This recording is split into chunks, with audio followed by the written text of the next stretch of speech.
And I think we are good to go. Okay. So I'll repeat myself. I'll call this quarterly meeting of the Kentucky Historical Society Board to order. And first, I understand we have a quorum. And the first order of business is to approve the minutes from the July meeting.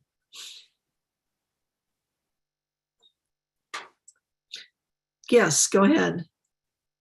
I move to approve the minutes. I second it. The July meeting. Second. So we have a motion and a second. All those in favor, please indicate by raising your hand and saying aye. Aye. Aye. Any opposed? Thank you. We'll move into the operational reports. And this will be maybe a little different since we're in a Zoom session and haven't met previously in our committees. So I'm going to lean on Scott for some help here. The first operational report would be from the executive committee. Yes, and I don't believe we didn't get the executive committee together since our last governing board meeting, so we wouldn't have any report for that. So we can, Karen, I'll put you up on deck for the finance committee report, or Tony, sorry.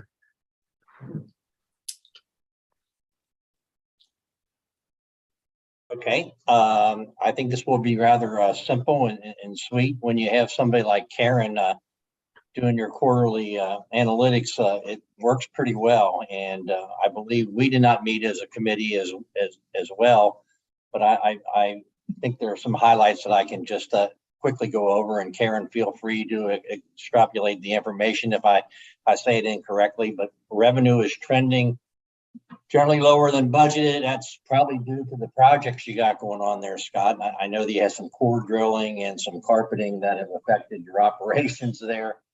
And that in turn has affected your revenue. If you want to add to that, Scott, you feel free to do so.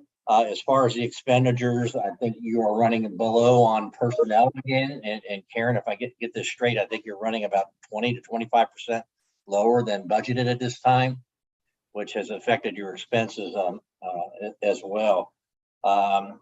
Then I think you got some projects going on with your point of sale and some security things that have attributed also to some of your operating variances. But other than that, I think your budget is actually running fairly well. And there's really not a whole lot to report. Now, Karen, if you want to jump in and throw some additional items in there, feel free to do so. But I think you're doing good. And Scott, like I said, if you want to add to the comments I made about your operational variances, feel free to do so. Karen's giving me a head shake no. So I start to say I don't have anything to add. It's first quarter. It's trending about as expected, and I do think our revenue numbers are off because our visitation is off because of our lack of open exhibits at this time. But other than that, I'm not in a panic mode yet. But to add to that, I think the trending on your personnel is not uncommon in the industry and in private and public business today. I think some of those are still some of the things we're experiencing in the business world in terms of budgeting personnel and so forth. So not uncommon at this time. That's it. Karen, I don't know if you want to add any feedback about we do have some expense projects that are going on that probably we won't see till what, third or fourth quarter, Right. given the timing. Mm-hmm. So the very It takes next a long time. we should be making that up as we go forward. So where we have we're net positive right now, but I think we have an opportunity to spend that down. And you'll see in the personnel report too that we're making headway on getting the hiring done. Okay.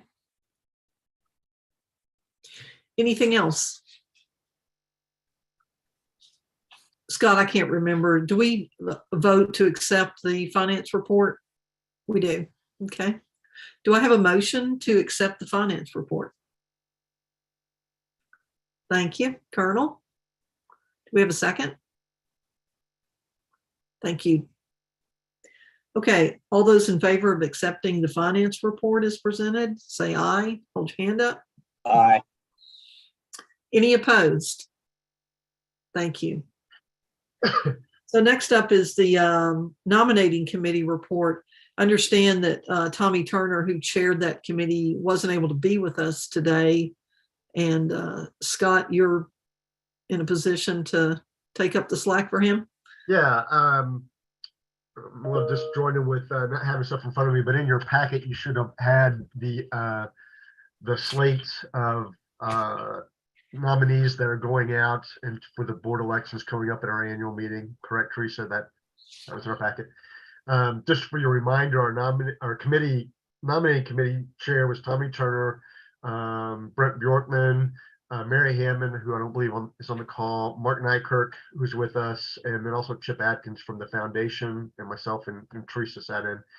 Our slate for this year will be, and I think we talked about this at the last meeting, but we had some I think we finalized the slate. Jennifer Brown as president, Cynthia Torp as first vice president, Sheila Mason as second vice president, Alistine Turley as third vice president. And then our 2023 to 2026 board class is Ryan Craig, David Childs, Tommy Druin, and Haley McCoy. And then filling, since Dr. Turley will be taking a officer's position, filling her unexpired term is Dee Davis. So really excited about this group. I think we got a great group of folks coming in. Yeah, lots of things to say about them. You can read their bios on the slate there. I think it's a great group too. I really do. I think y'all did a great job. Thanks. And I think, we have some other names that were on the list that we didn't come to. And I keep encouraging us as you all meet other people and as we're working through in our different regions, and you have people who are, believe in the mission, believe in what we're doing, get them on our list so that we can get them on our radar and we get out to visit them and start bringing people in. I like this group particularly because we have previous interactions with just about everybody on that list. So getting them in and onboarded and up to speed pretty quick, I think will be a really easy thing to do. And I'm excited about the momentum they'll carry forward. So that is the nominating report. I don't know if we need an action for that since I think it's just the update of where we landed on the slate. We don't need to vote on this. Correct. By the way, I did receive my ballot in the mail yesterday. So most of y'all probably have as well or will be receiving it soon. Some of us have served on the board previously with Haley McCoy, and she wasn't able to stay during her full term. So I'm really pleased to see her come back. She was really a great addition during the time when she served previously. And I know Dee Davis through his work in rural journalism, and I'm excited to see him as well. And I don't know the others, but looking forward to meeting them. Anything else about the nominating committee from anyone? Okay, thank you for that, Scott. You're welcome. Okay, up next is the Kentucky Sesquicentennial Commission. My new favorite word, sesquicentennial. Yeah, I'm not a big fan of that one either. I do like it. It's the semi-quincentennial, so we'll jump back and forth between those two. I apologize, I didn't get a specific report for this setup. I will say that Tyler McDaniel has been going around doing a listening session. There's a blurb about this in the director's report, so I won't go into it too deep. But I wanted to make sure we called it out because I appreciate several of you have been. Brent, we were just down in Bowling Green. I hated missing that. I heard we had a really good turnout for that. But I appreciate many of you attending those sessions as it's come into your regions, and I'm excited as we go forward to see what we learn from it. Brent, I don't know if you might want to say something, or Alan, if you want to say something about the one that we did in Lexington, about your experience with the listening sessions. Oh, the idea of them was we wanted to kind of get the input from the regional places about what value, how do they see Kentucky history playing into this, and what how do they see themselves in this celebration that'll happen in 2026. What kind of activities and resources might they see coming forward? And it was a 2-hour conversation at each stop. So anyhow, I don't know if you all want to give some input on how it went at your Sure. Tyler was with us on 2 days ago. Is it Friday? Yes. 2 days ago, we had a listening session from 4 to 6. And yeah, there was probably about 25 people there from a lot of small historical societies talking about, sharing a lot of pride in what they've been doing over the years. And Tyler was able to talk about the 250 and how we're really centering this as a way to just share and get people ready. A lot of people hadn't really been thinking about it or thinking about programming. We're really following the AASLH booklet, Kentucky 250, which really outlines some thematic areas we're looking at. So to explain those thematic areas and just get people thinking. Kentucky Museum here on campus, we've already been putting in some grants, and we have a host of speakers and exhibit programming ideas that we have hinged to that. So we were able to share some of that and hopefully maybe equally get some other people thinking more forward about what they might want to do. So it was a good experience. I'm really interested when Tyler is able to synthesize all these different voices. He was recording it. So I think he's going to go back and really make some detailed notes and be able to share some things in the future. But that was my takeaway. The takeaway that I had, I think the big thing that jumped out at me is most of you probably, I think everybody in here in the room just about is old enough to remember the bicentennial minutes from the 70s in the old hee haw about 200 years ago, more or less. I can remember that more than I can the bicentennial minutes. But this is a different twist. This instead of focusing on the Declaration and the Revolution, I can't say the word. The America 250 is going to be from that journey from then until where we are today. And there was a lot of talk about. I wrote down the themes: unfinished revolutions, the power of place, what we the people means and has meant. The American experience and how we do history, and a lot of that was what and who is missing from that narrative. So that was those were the key takeaways. I think as far as Kentucky centric, the thing I came away with is, which Kentucky are you talking about?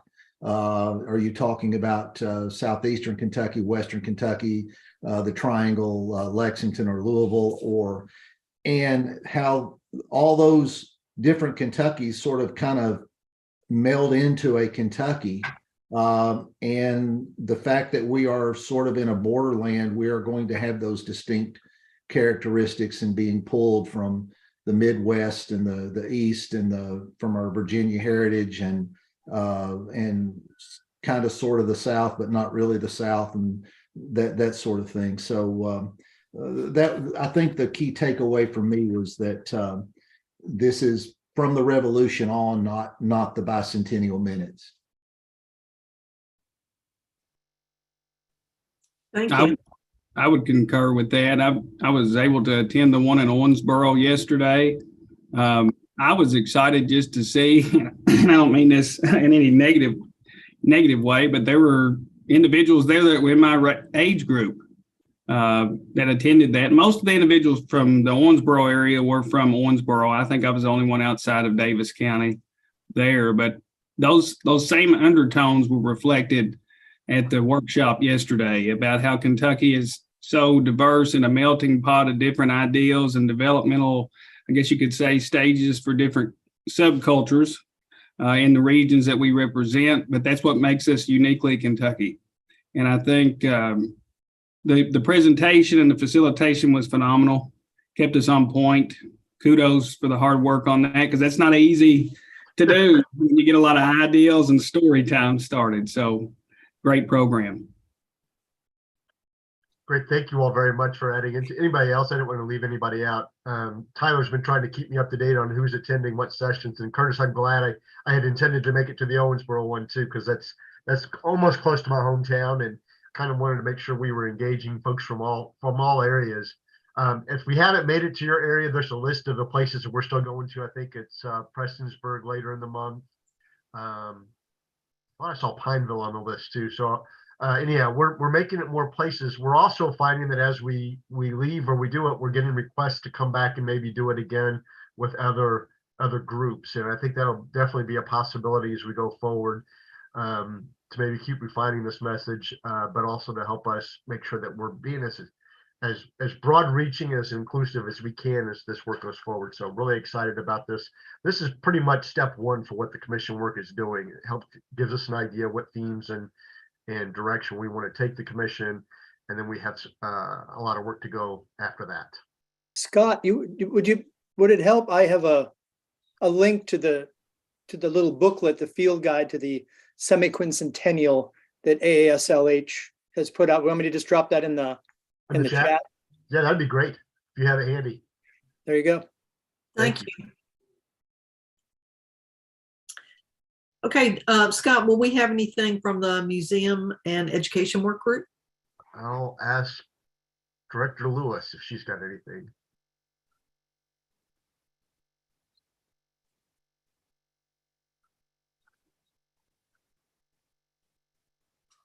Faulty mouse. Sorry, y'all. That mouse just couldn't get a grab. There's a lot of what I would share would be in the director's report, but I will just highlight, I think, a really exciting opportunity for KHS to take a leadership role in some of the educational initiatives that are happening around the state right now. Civic education, we've talked about a lot.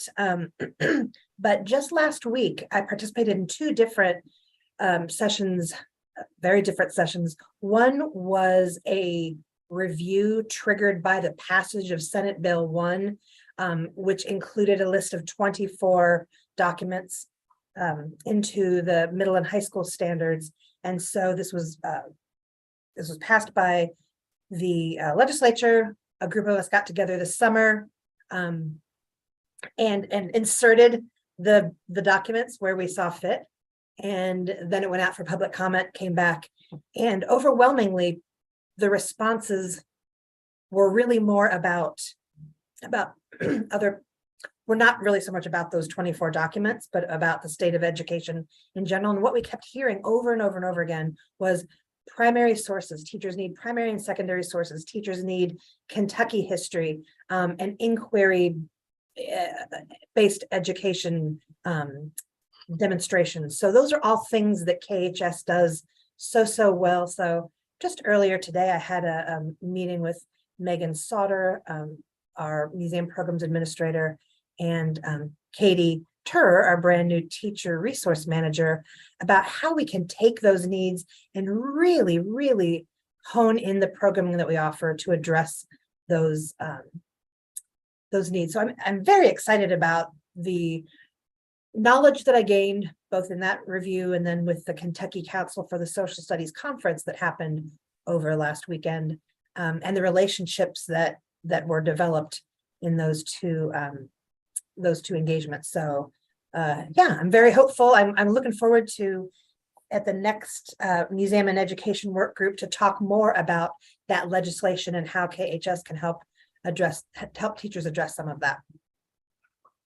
Can I put you on the spot and ask for an update on a couple other things? The two new staff hires, Old State Capitol Military History Museum, and then maybe a brief blurb about markers. Since the last time this group got together, we approved markers, and you all have been very busy since then.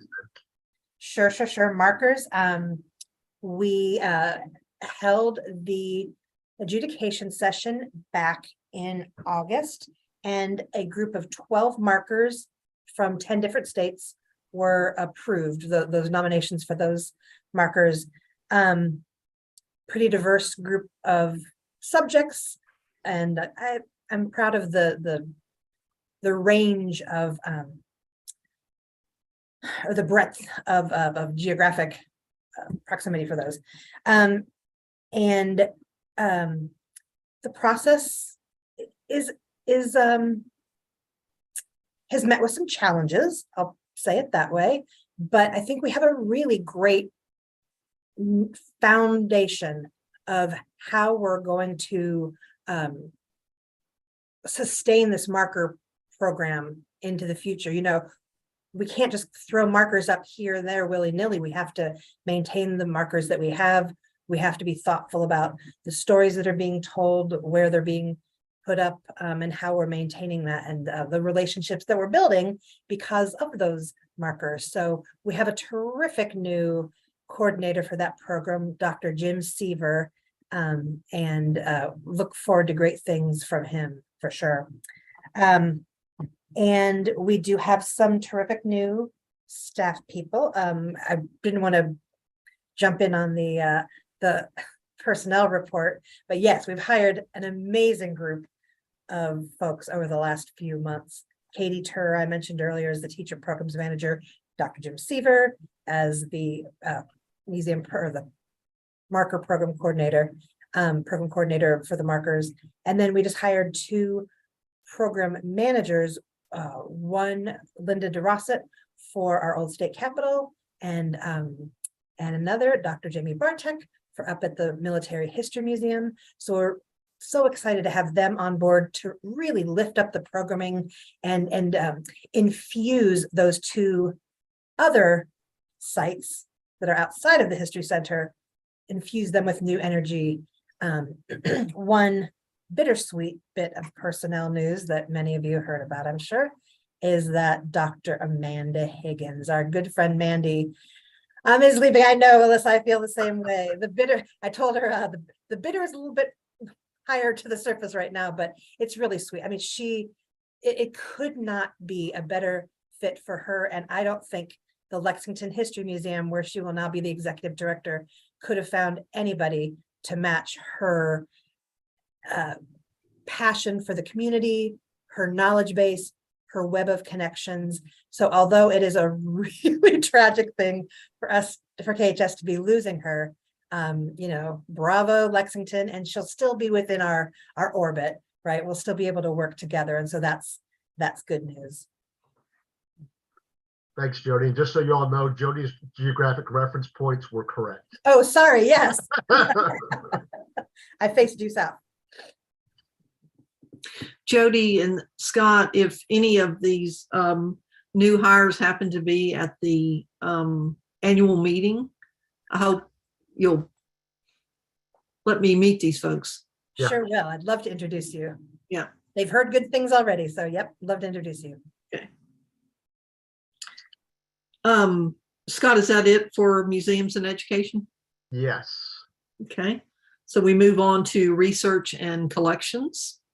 Yeah, I'll give a quick update. Wanted to highlight a few items that are in the director's report, then mention a few new developments too that we're excited about. First and foremost, Kentucky Ancestors, our TV series, has wrapped up for the year. This last season went really well.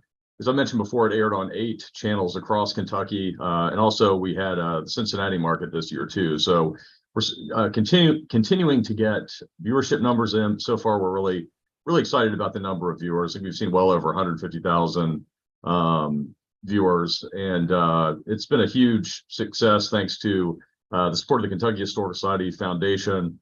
So Doug, if you're still on the call, yeah, thanks for all your support of the project and help. And also Dana and our marketing team were a huge part of this too. So thanks to them as well for making this a success. And we're starting to look at stories for the next season. So we're hoping it will end up airing in late 2023. So we're getting the scripts moving, sort of getting all the pre-planning done for that next series. I think, again, we'll see sort of a statewide reach of our, main television series, which we're really excited about. And for anyone who's new, it's Kentucky Ancestors is what it's called. And it essentially we solve family history mysteries in this 30-minute TV show. And we had Heather French Henry as our host, and she did a great job too. So we're just really excited to continue that on next year. Also related to genealogy, we are ramping up our public genealogy programs starting in January. We're going to be doing a monthly program for genealogy and family history with our new genealogy librarian, Daniel Ware. He's getting all those plans. So we're really excited to get sort of that public programming side of genealogy and family history back up. We're seeing great numbers in the library. As I mentioned in the report, our fellowship program, again, which is supported through the Kentucky Historical Society Foundation, has been going really strong.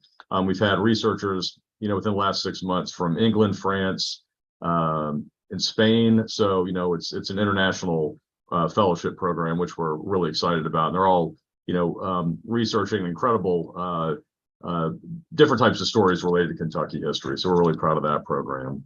I also have a personnel update. We have a new reference services librarian. Michaela Roach has joined us from the Fayetteville Public Library in Arkansas and also the University of Arkansas Library System. So we're really happy to have her on board, dealing with a lot of the stewardship issues of our stacks and our library collection. So she's on board. And then also on November 16th, we have a new librarian who's also starting. So we're getting back up to strength with our library staff, which we're thrilled about, especially as our numbers in the library continue to do really well. It's nice to have some extra folks on hand to do the work that we need done to manage this important research library that we have. Also in the report too, we wanted to mention one new acquisition.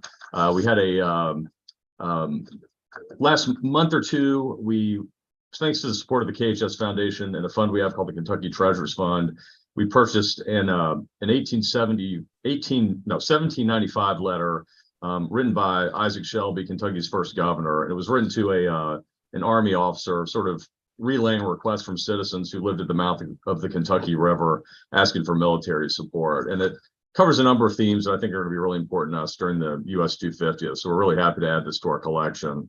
And that item and others are mentioned in the October collections report that Scott emailed out yesterday as well. So that's my report.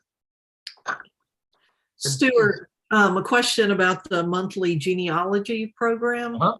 So will those be all exclusively in person or any of them Zoom sessions? Yeah, we're looking at how can we make it a hybrid program as well. So I'm hoping we can have an on-site audience and then also make it available for online viewers too. And it may be something that we air it online afterwards, put it on YouTube or something, but it'd be nice to have it interactive. We're seeing a number of kind of local genealogy groups have been encouraging us to do in person. I think they're looking forward to sort of getting back in the building and sort of meeting and greeting together, sharing ideas, talking to each other about how to solve certain problems when it comes to research too. So I'm guessing we'll end up having sort of a hybrid format for those. Okay, thank you. Sure, thank you. And Stuart, if we could, maybe we can, at our next time we meet in person, is to be able to maybe ask Dina to come do a presentation of that letter.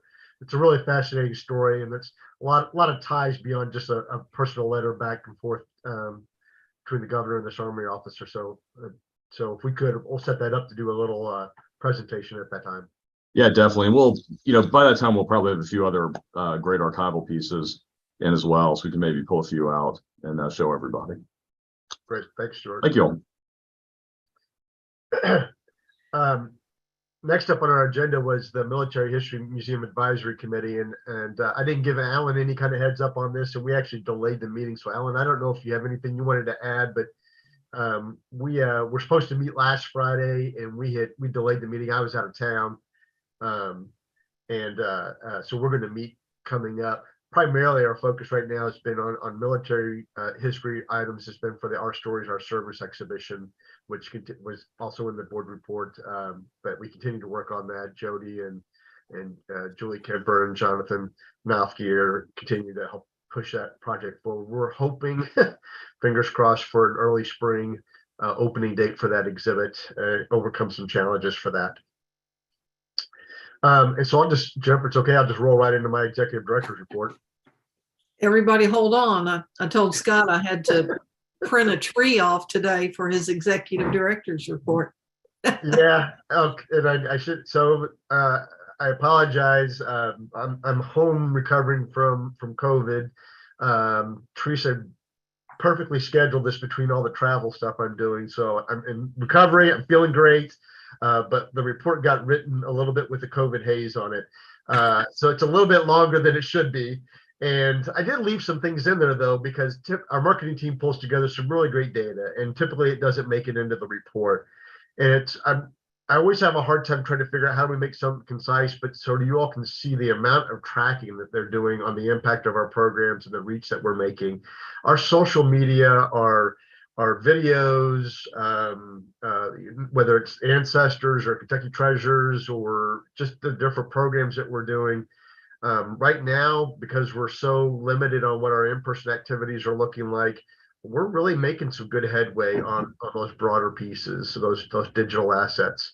So I just wanted to share with you basically the raw data of how that reach is working, how people are interacting with us. It goes all the way down into people that are coming in to use our online research resources and so forth like that. So that's in there, and that probably took up several pages on the back end of that report.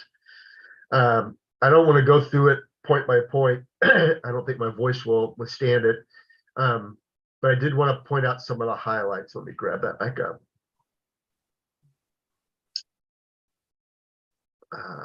What did I do with it? Sorry. Well, one of them I wanted to draw your attention to. We're going to do the personnel report at the end of this. But in our KHS Insider that we send out each month to you, I know, and you pop it open and you get some of the news, make sure you go all the way to the bottom of it, because it's including our new staff spotlights. And so you get a little bio on the new people that are joining us. As much as we hate losing people, and this is a great opportunity for Mandy and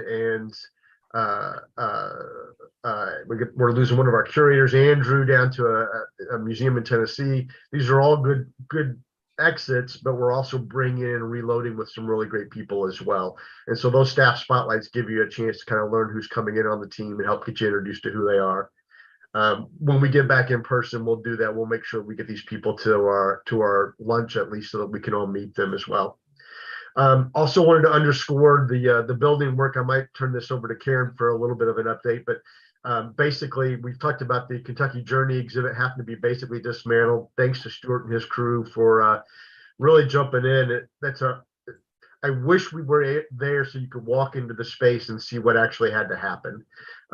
It's a 20,000 square foot exhibit. It's been there for 20 something years. A lot of it was installed not to be removed, and it's been removed. We've had major setbacks on trying to understand what the settlement issues are. While they were doing the coring, they inadvertently hit an electrical line, a transmission line. So I don't know where they are today, but they were trying to get the right equipment in to get the floor opened up so they can make the replacement of the line.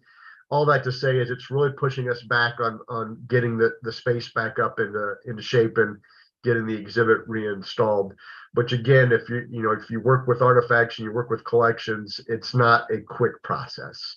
A lot of hands have to be involved, and we want to make sure that we're being the best stewards possible of these Kentucky treasures and getting them reinstalled properly. So I don't know what our new timeline looks like for that, but I know it's going to be well into mid-November probably before we have this completed and the impact it's having. Karen, anything you wanted to add to that part of it? Then we did manage to, even with our setback, we have managed to carpet the entire space, or pretty much the entire space, with new carpeting, which is going to give it an amazing new look when they get it reinstalled. And Jonathan was able to very smartly, the area where there's a problem, they're having to cut a hole in the floor. They made a plan to carpet it around it. So all we will lack is to piece in that last little bit. There is a man in there today sucking 4 feet of gravel out of that hole.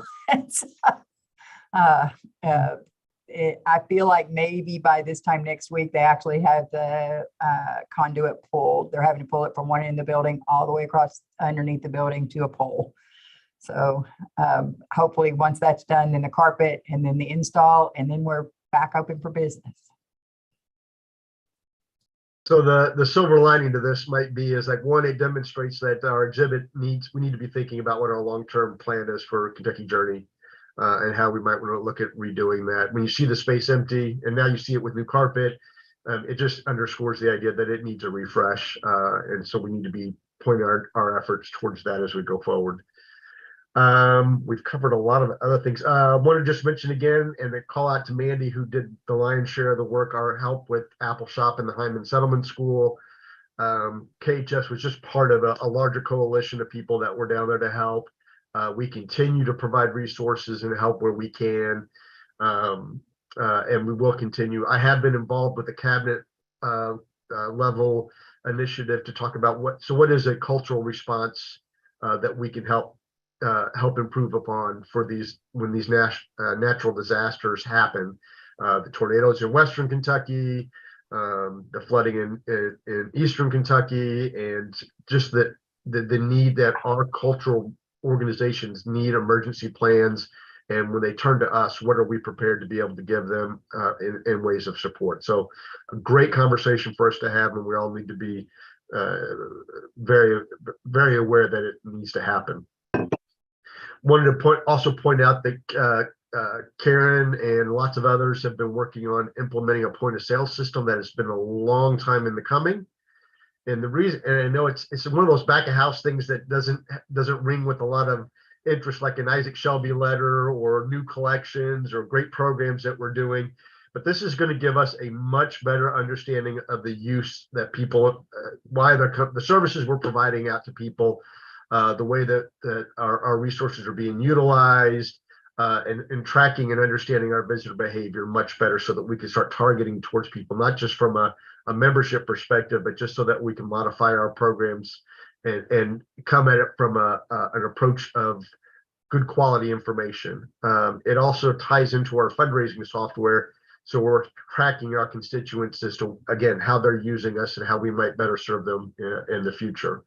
That, no joke, has been probably an 8-year project we've been trying to get up off the ground, and I think we're waiting on equipment, if I'm right, to pull the final implementation on that. So kudos to that team for it's not an easy thing to get off the ground.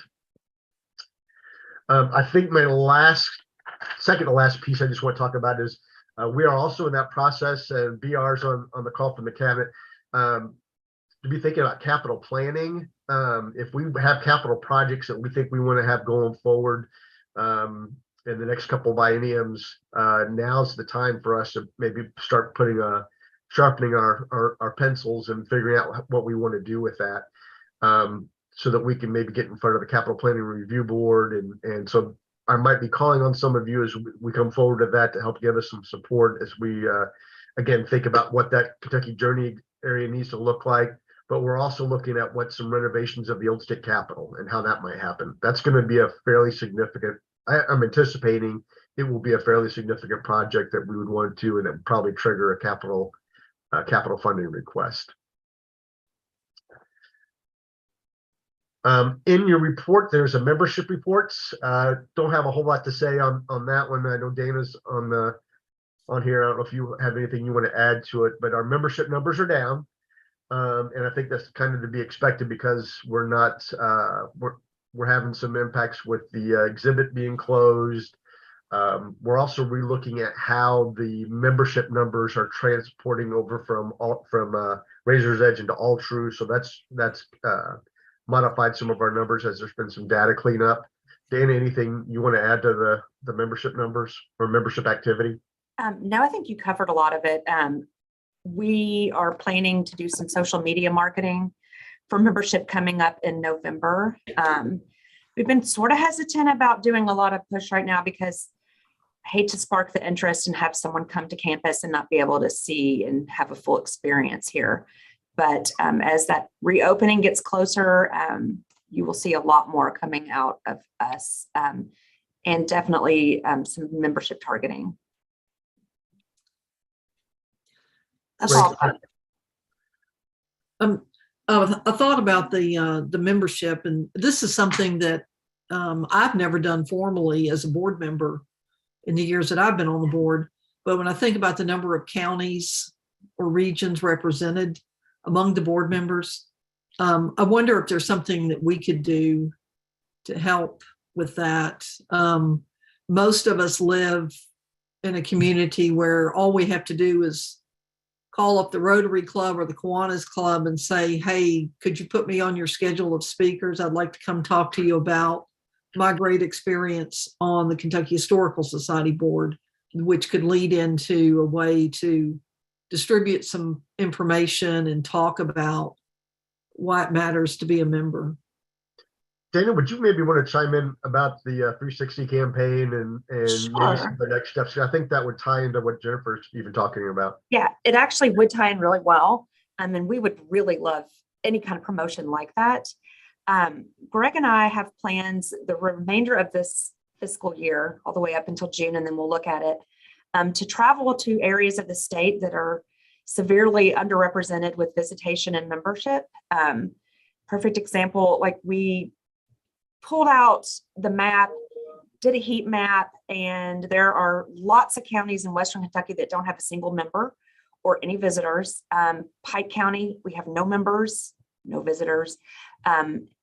It's just, there's a lot of deserts across our state. So we're looking to go into those areas and connect with some of the local history organizations, not from the community engagement standpoint, but more of the, here's how we can help market you and help get your name out there. And just to let them know who we are. I think, we've done a couple of test runs with this, popped in on a couple people, and the response we've gotten has been absolutely tremendous. They just think of us a lot of times as sitting in offices in Frankfurt. They don't realize all the work we do behind the scenes and what other services and things that we can do to help support them. And I think it's really important from a marketing standpoint for us to go out and let them know that, meet them in person, and develop those relationships. Because I think while it's going to be a lot of work on the front end for us, I think giving them the familiarity with us and talking to their audiences, earning their trust, those types of things will come back and pay us in spades. So we have a trip planned in November to far, far Western Kentucky. There's 4 counties along the Ohio-Mississippi River where we have 0 representation. We don't have any members. We don't have any visitors from those areas, probably over the last 5 years. So just, visiting with some of those local history organizations, talking to those folks, capturing footage. That's another really big thing that we want to do, is go into these communities, visit some of the local history sites, tourist attractions, and gather footage. We work closely with Kentucky Cabinet of Tourism's social media, and those videos and things are things that they also want to share because they're not able to touch all areas of the state all the time too. So they'll be able to help promote. We'll be promoting some of these smaller organizations and in turn promoting ourselves as we go into those communities. So that's kind of our plan. So I think that does actually fit in well with any help that you all can provide. We're happy to travel and talk to Rotary groups. We really realize the need for us to probably be at some of these local festivals and things just to have a presence, because we know that's where your community gathers, and a lot of our typical audience attends those types of events and things like that. So I would love to anytime sit and maybe brainstorm with folks about how we can maybe enter into your communities and create a little bit of awareness. That's all I've got. Sorry, I rambled on. Yeah, Laura, I know that you offered at one time to host us down in your area, and Yes. so that kind of idea of us getting out into the areas, and if you all have spaces that can help us facilitate what we're learning from these community conversations with the 250th, or this idea of hopefully you've been tracking on the social media, the 360 campaign, where we're featuring the Morgan postcard collection of 120 counties. So was it every 3 days that you all post to get through all 120 counties throughout the year? So we're just we're really promoting the hamlets and hollows and the little places in between that everyone that lives here is so proud of. But if you're in Eastern Kentucky, you may not have ever heard of Possum Trot, Karen, in far Western Kentucky. So it's just creating that awareness, the state pride piece, and just getting out into communities. So I had something on the tip of my tongue and forgot what that was. So I'll quit babbling. We would love to host a gathering. We have a great facility to do that. So whenever you want to work on coordinating a date, we'll be glad to do that. And also, I think I might know a couple of contacts in Pike County Oh, okay, great. that I can pass along to you to try to get your foot in the door there. We actually met the head of tourism for Pike County at the state fair and had a wonderful conversation with him. And he is really willing to work with us a lot.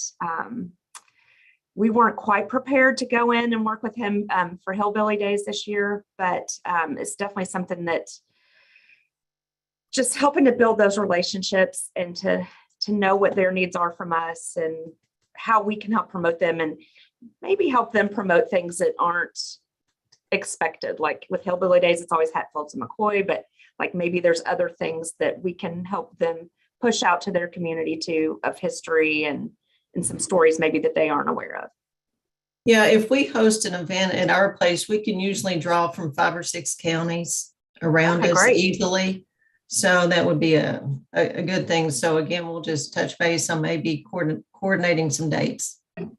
That sounds awesome because that is actually one of our areas that we're going to be focusing on. So great. Thank you.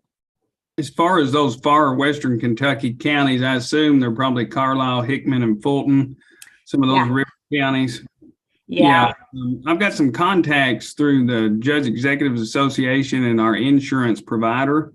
They lost their office in that Mayfield tornado, and they've got a lot of networking capabilities. I'd be glad to help you with that also. It's a pretty tight web of individuals down there, especially because of those events. Absolutely. Yeah.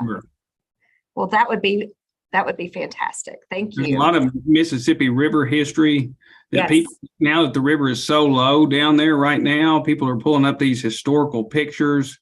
It'd be a really interesting time to kind of weave in this dry period, even though it Yeah. is a bad situation. But that would give you maybe that open door to take advantage of that. They're really strong in river history. They call themselves a Wave Coalition. And all those fiscal courts work together. And so maybe that can help you as well. That is wonderful. Thank you. I will be in touch with you. This is a sidebar. One of our episodes of Kentucky Ancestors was based out of Fulton County. And we had a lot of great footage of a ferry boat going across the river. So if I can pull that up on our YouTube channel, I'll throw it into the comments. Sweet. Great. And the last bit of my report, I just want to draw your attention to the personnel updates that's in your packet. Again, that we're still running behind on the number of people to get us to our full complement, but we've added 7 or 8. I think we had one more appointment that we just did, or 2 more that we've done since I created this report. And when you look down through the resignations that we've had recently, again, losing people to great places, but we're also looking to fill those back end. I don't know if there's any questions about my report. I will say one of the challenges, and I don't know if everybody's facing this, but we're getting people, but we're having a hard time finding a place for them to live here in Frankfort. They're taking the jobs, they're coming down trying to find a place to live, and it's just really challenging. So it's elongating our search periods and our onboarding and things like that, because they're just having a hard time to find a place to live. And before I turn it back over, I also wanted to welcome Beth Milburn to the conversation. Sorry, Beth, it took so long to find an opening here. But Beth is acting director for KDLA. Am I correct? Acting commissioner, yes. Acting commissioner. Beth, I don't know if you want to introduce yourself a little bit. I know you've worked with us for a long time, but welcome to our governing board meeting. Well, thank you. Thank you, Scott. So Doug, I think have you next with the foundation report?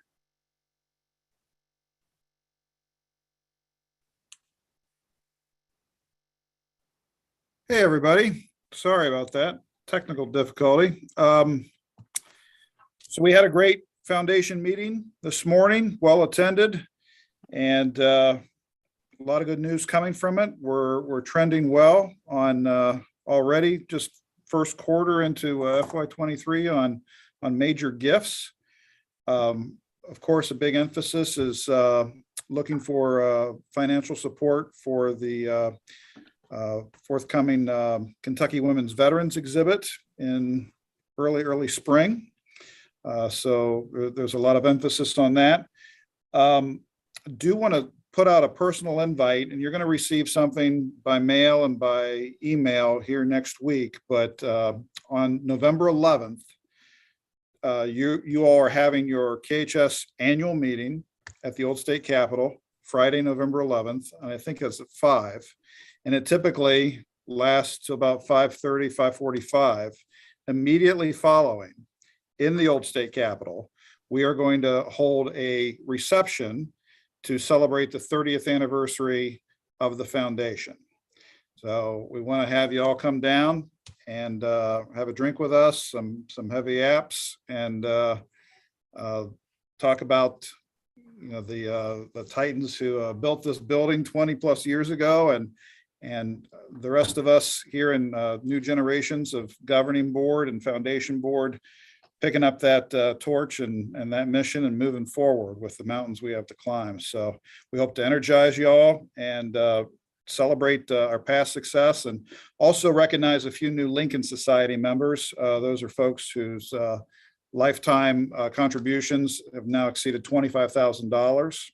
So we'll have a few of those to induct, which we're excited about. And we just picked them up here in the last 2 years. So all good news, but we hope to see you on the 11th. Thank you. Any questions for Doug?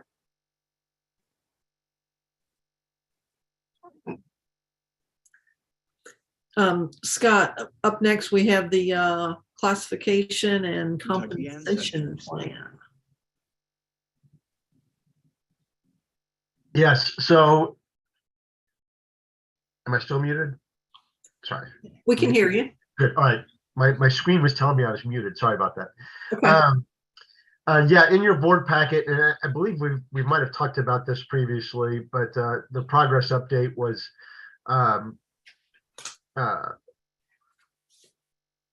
the personnel cabinet updated their pay grades structure, first time since I forgot how far back it went, and that kicked in a review of hours. Because we are outside of certain elements of state government, you all are the appointing authority for setting our personnel. We've developed our own internal classification and compensation plan. And it also then, as that review of the pay grades and things like that went on, necessitated some of the changes I put out in front of you.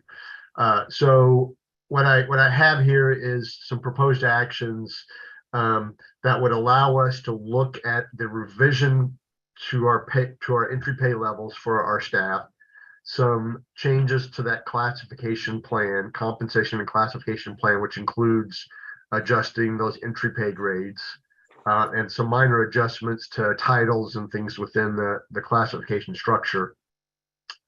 And then once we get through all that, I'd like to move into hiring an external firm to come in and review our classification and compensation plan to make sure that we are on target with both regional and national salaries, that we're clearly articulating our jobs that we are creating for the different positions. I think one of the elements that we can improve upon is how do we communicate what work we're doing.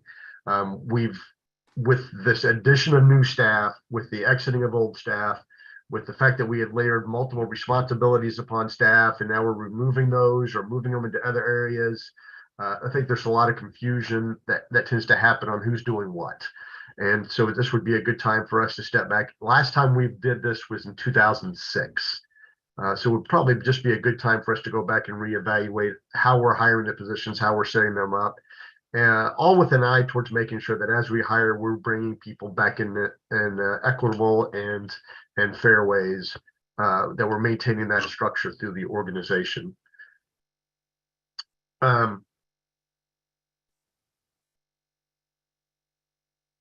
So I don't know if everybody had a chance, and I apologize I didn't get it out to you earlier, to review the compensation and classification plan that we have developed.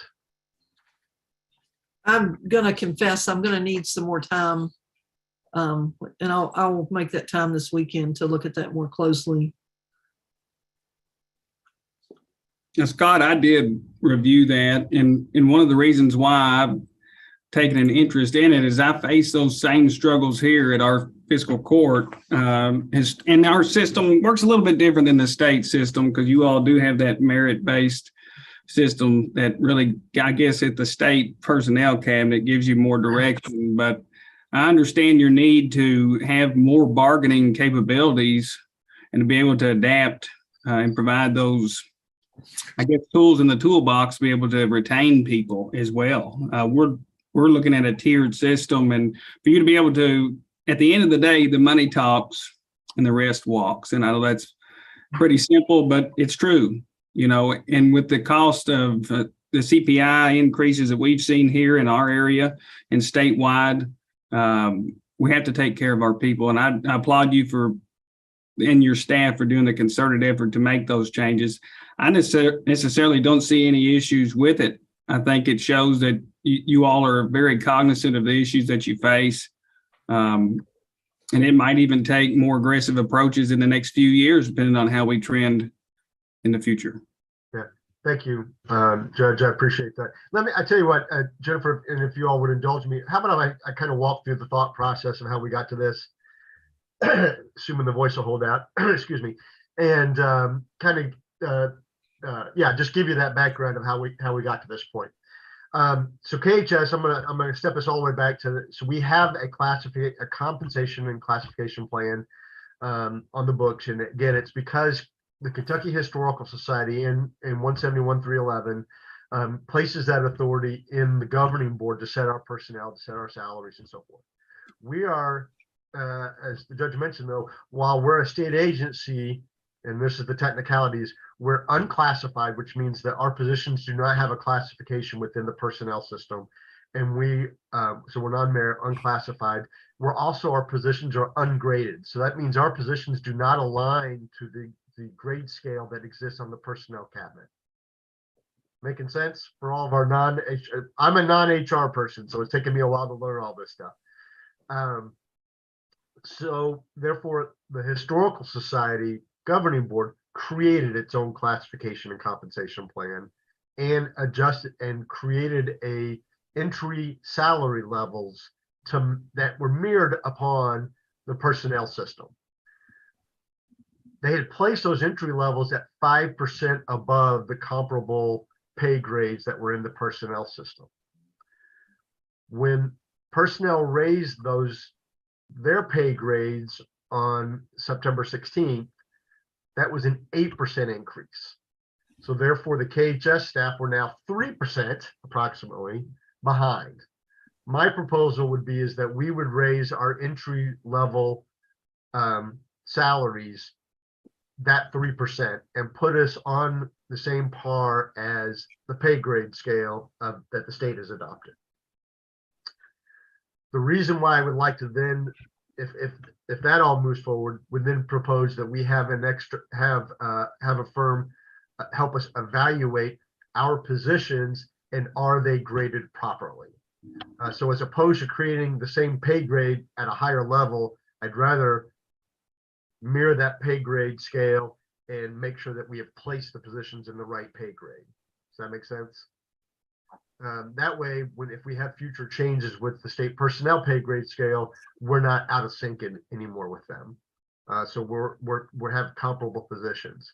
As the judge mentioned too, is we have positions that are fairly unique.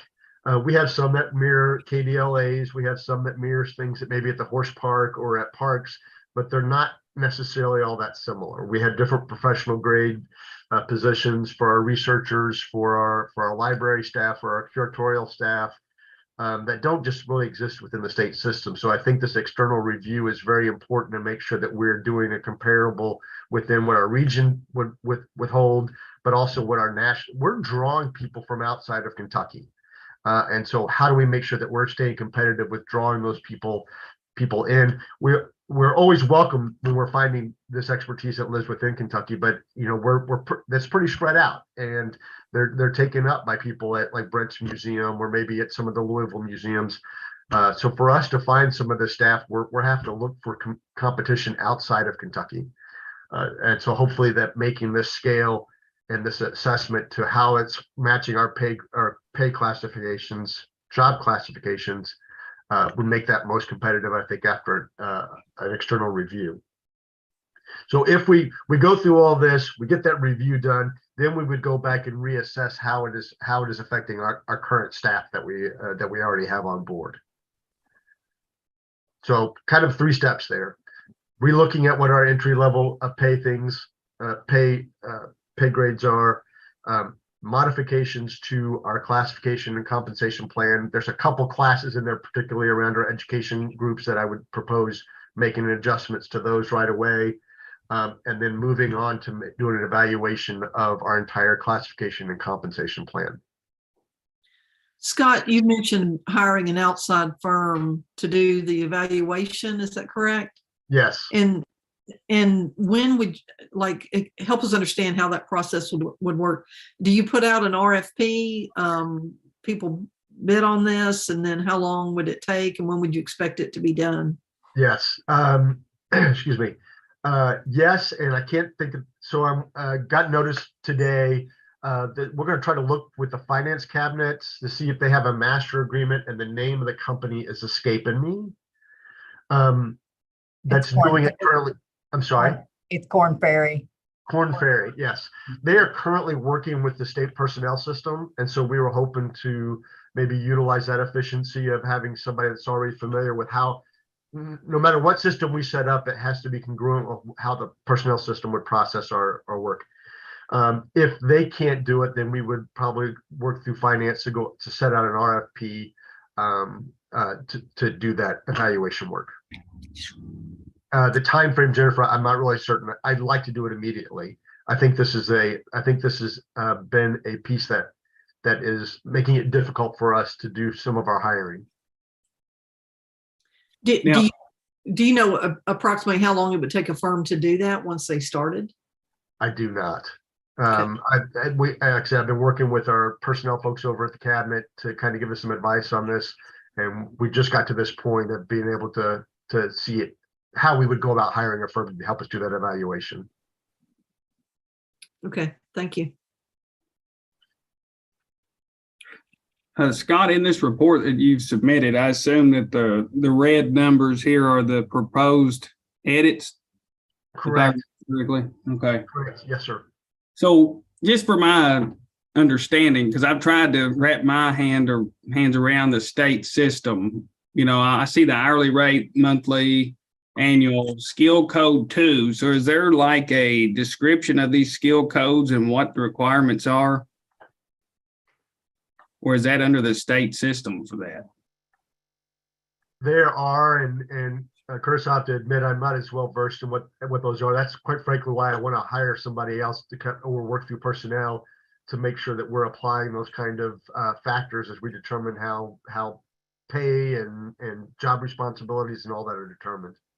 Well, one thing just to maybe help you, because I worked with KCO, Kentucky Association of Counties, to look at the legal options that we have, because the counties do fall under some of the overtime rules, you know, bonus restrictions, not only at the federal level, but the state. One thing I did stumble on, and I'm looking to adopt it here, is a tiered advancement system. Say you get a 0347 library technician 2, and they stay in that position. What I found out is that through their job performance, it'll be a performance ranking system. You can actually move that individual up in a tier level. There's a subsystem within the personnel cabinet that would let you give them maybe an annual award to 25% of your staff. And I don't know if you all have utilized that before, but it could be a one-time amount. Some could say that it would be considered a bonus, but it's not, because you have to have metrics in place to guide this program. But I've already run it past my supervisors here, and they're ready to institute it next week. But it's a way that, you know, you reward those that show up 10 minutes early and stay 30 minutes late, but you have the metrics to prove why you did it. And it makes it to where it doesn't discriminate. It does factor in a years of service portion to that as well.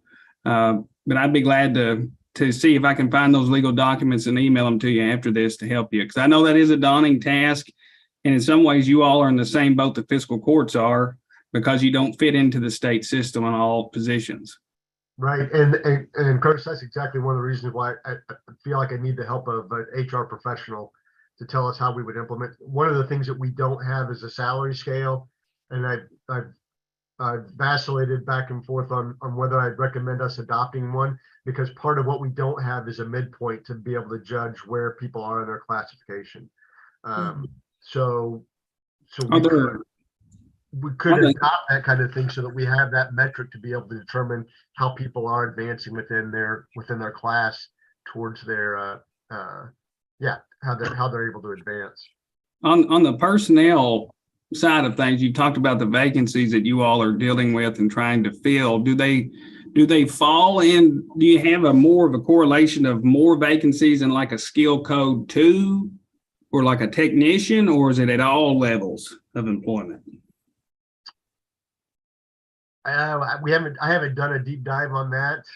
If I had to guess right now, I think we're finding it easier on the more entry-level positions to get filled, and we're having a hard time finding more experienced people. I see. So more experience. Not, I don't want to say just on the professional or the technical, but I do think probably on the professional and administrative types of jobs, I think we're having a hard time finding a deeper pool of candidates for those. I understand. Sorry to get long-winded on that. No, this is honestly, you know, I really debated on how to present my report, because one of it is like lots of opportunities, and I want you all to know that the team they're working hard. They're doing great work, but we've got some pretty good challenges, and personnel is one of them. How not just hiring people, but how do we make sure we're retaining and offering a good quality work experience when you're here. I love the work that we do. I think everybody on the team loves the work that they do, and I want to make sure that people that are here, because they're behind us, they want to do the same kind of work. We have a great team, but we need a system that helps us make sure that we're being fair to everybody and also bringing people in and attracting the right kind of people.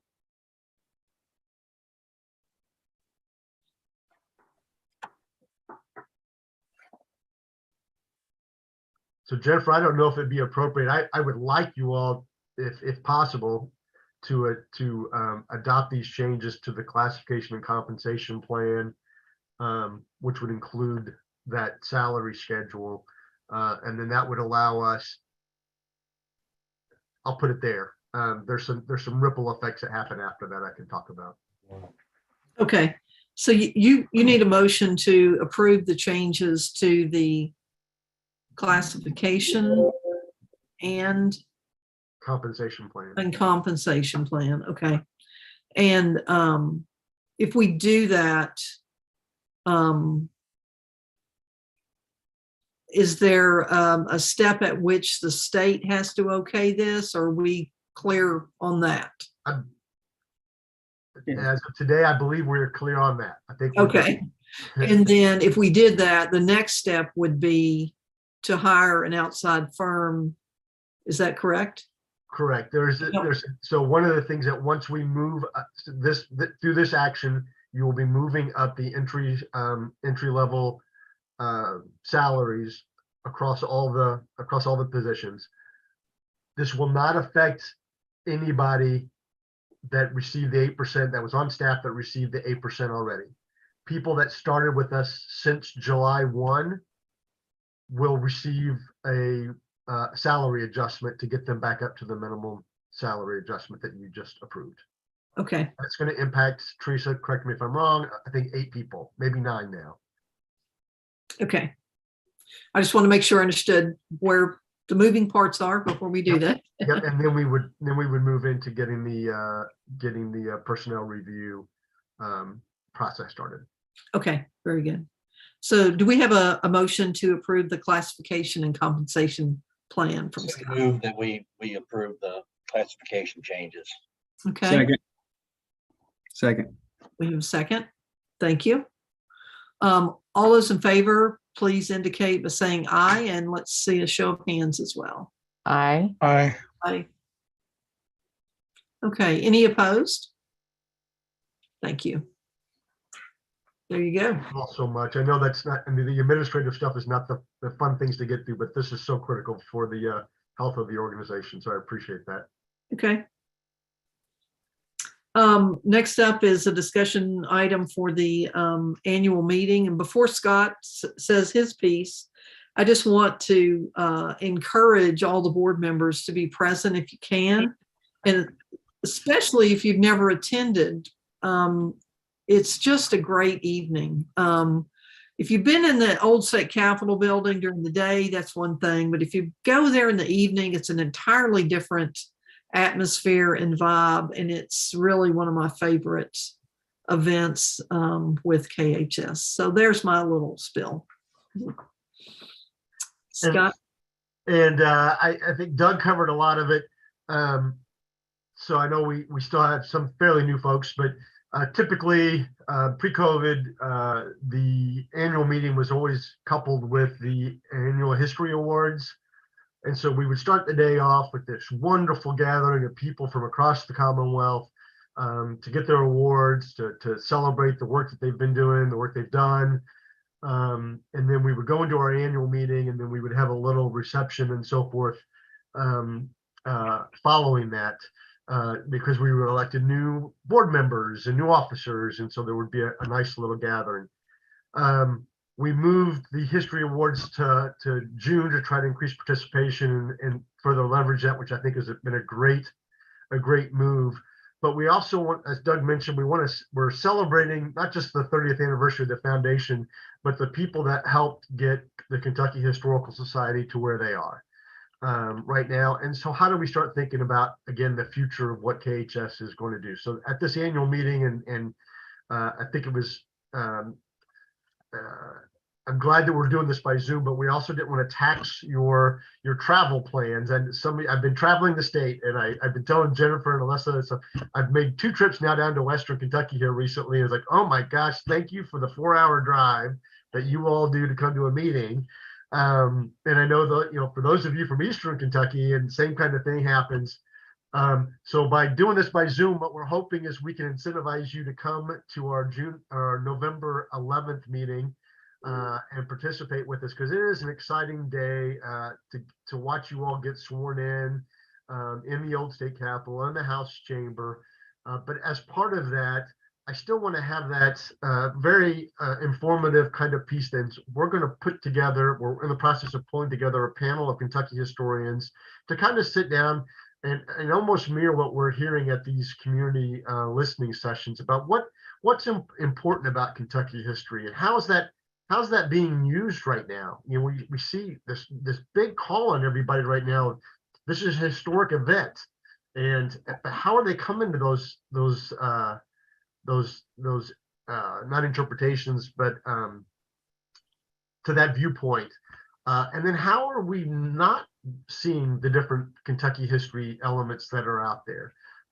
Again, it was already mentioned that each of us have a unique, and that's what's coming up as a similar theme from these listening sessions, is that each of we have such a regionalized approach to this, and everybody has their unique things, but they also have their unique misconceptions about what each of our regional histories are and how that impacts the total Commonwealth. So we'd like to pull together, we're trying to pull together a panel session for that. More information to come, hopefully very soon. But we would look at starting this program at 4 o'clock, going into our annual meeting, which is always exciting. And then again, want to do the celebration with the foundation crew all in tow there following the reception. So I highly encourage you to make time to do it. If you have tickets to the UK basketball game, I guess it is, that's at night, we should be done in time for that. Scott, will the panel be at KHS or at the old State Capitol We're building? going to do it at the old State Capitol in the House chamber, Okay. unless it just gets crazy overwhelming. But I think we've got room for about 100 people in the House chamber, so I think we're going to try it there. It's a great venue.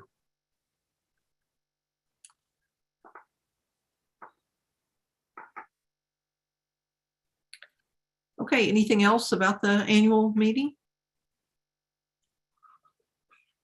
Okay. That is the 11th, not the 4th. The 11th, yes, thank you, Alan. Yeah, that was it. We misrepresented the date. We're statutorily obligated to do our annual meeting on that day, which is a future discussion that we might want to look at changing that. Okay.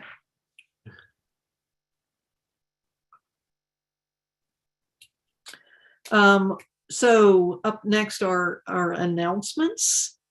Do we have an announcement from the Kentucky Tourism Arts and Heritage Cabinet? I don't know if BR is still on here. No, not really that I can think of. Okay. I will say this, we're in the process of working on our legislative priorities because session doesn't seem possible. Seems like the last one just ended and we're getting ready for another one, but it'll start the first Tuesday in January. And we're still busy with the $75 million in ARPA funds that are being administered through the Department of Tourism, and which all of the tranches got extended by 30 days due to the flooding. And so we still haven't closed one of those. So anyway, hopefully in the coming weeks, you'll hear some awarding of those funds in your communities and get it out to the tourism entities. That's it. Thank you. Thank you. What about the Oral History Commission? Do we have a report? Announcements? Jody, I don't think we do. I don't see Brian on here. The next they meet twice a year. The next meeting will be on December 2nd, at which time they'll be voting on nominations for both commissioners and advisors, a new strategic plan, and the subcommittee of the commission will be meeting on November 14th to look at 3 grant applications. You know, again, they also grant out. Kentucky Oral History Commission has 2 grant cycles per year, and so they'll be voting on those too. So there's a couple items listed in the report about oral history activities that you might want to draw your attention to. Some of them is related to Hyman, I believe, and then also towards the Mask Makers Quilt project that we're working on to get the traveling exhibit up. It's gathering oral histories related to that topic. yeah, our program coordinator Wyatt Woodson has just been really active in developing relationships around the state and going out and doing workshops and gathering oral histories, and feel great about him. Thank you. What about the Kentucky Museums and Heritage Alliance? Do we have anybody who can make some announcements on that? Yes, is my mic on? I'm on my phone instead of my computer this time. We're continuing. Okay, we're continuing to try to develop a mentorship program that we have so many small museums in the state, and we really want to make sure they feel included and have the information available to them that all museums do. So that's one of our big initiatives right now. Our next board meeting takes place at KHS on November 14th. And then for 2023, we have our annual meeting planned in June, I think the 4th and the 5th, and that's going to be located in Hopkinsville. Nice. Come on down to Hoptown. Yes. All right, and that's all. Thank you. We have the dates for the 2023 governing board meetings. Those will be January 20th, April 21st, July 21st, and October 20th, hopefully all in person, if that's the pleasure of the group. One thing I want to mention before we adjourn, we've talked a lot today about kind of the regional nature of Kentucky. And I will be the first to raise my hand and say that there's so much about Northern Kentucky and Eastern Kentucky that I still need to learn about and experience. And my husband and I took a little mini vacation recently and had my first visit to Maysville and to the tiny little community of Augusta. And I just can't say enough about the Kentucky Gateway Museum in Maysville. If any of you are looking for a gem in Kentucky, you should go see it. Not only is their regional history exhibit excellent, but they have a special exhibit right now on wedding attire. And not something I thought I would normally be interested in, but it was just fascinating. And then also they have a miniatures exhibit, which was really grand. So it's a goal of mine to get out into more parts of Kentucky that I haven't visited. And those of you who are over there toward the east or central, come on over here to Hoptown. We have things to show you. That's all I have today. Are there any other announcements or yes? I wanted to just note that I believe, Scott, you're going to be helping me this coming week if you're feeling better. We are headed to the Southeast Museum Conference in Arkansas, and we will be announcing there the 2023 Southeast Museum Conference that's going to be in Kentucky. And I know, yeah, so it's going to be in Louisville in November. And so we're going to be announcing that. So it's exciting. Lots of Kentucky museums are involved in the planning of that. And it was supposed to happen in 2020, but finally we are going to be doing it. So just a heads up, keep an eye out. That's a great spotlight on Kentucky. It's good to know. Any other comments or announcements before we adjourn? As we were getting on, I spoke to a couple of you. This Thursday, we've been working on an exhibit in conjunction with an event to honor the Jonesville neighborhood, the African-American neighborhood here in Bowling Green. We've done an exhibit on it, and President Caboni and I and a number of folks are going to be in attendance and honoring some of the elders of that neighborhood that was done away with during urban renewal in the 60s to make way for WKU expansion. So it's really thinking about a piece of history that hasn't been talked about a lot. So it's time to be talking about that. And I'm very happy to be part of that, to be one of the instigators of this exhibit. We've just hung it, and on Thursday afternoon from 4 to 6 here in Bowling Green. So if you happen to be around, it's also, the exhibit will be up for several months. So I hope you'll swing by the Kentucky Museum on Western's campus and give me a shout and come and see it. Thank you. Thank you. I wanted to mention something real quick. I don't know if you were aware, in Carter County, which is Grayson, Olive Hill area, Kentucky Christian University, their history department had been doing some research and found that there was a Civil War site.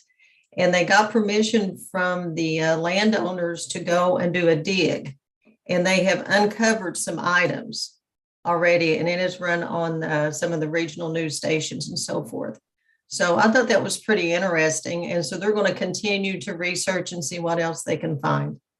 So that's pretty interesting. It is. I'd like to know more about that.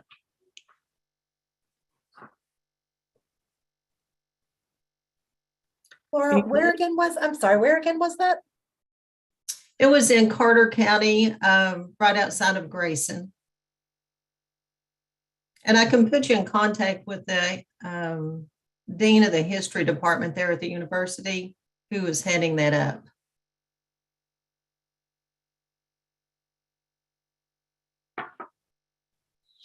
Anyone else?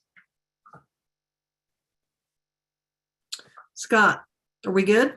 I think we're good if we don't have anybody else. I should have mentioned too, by the way, I'll be traveling, going to SEMC. I think I'm on recovery mode. That I'll be there, and then I go up to Green Bay, Wisconsin, as part of the American Alliance of Museums accreditation team, and we're reviewing the Neville Public Museum that is up there.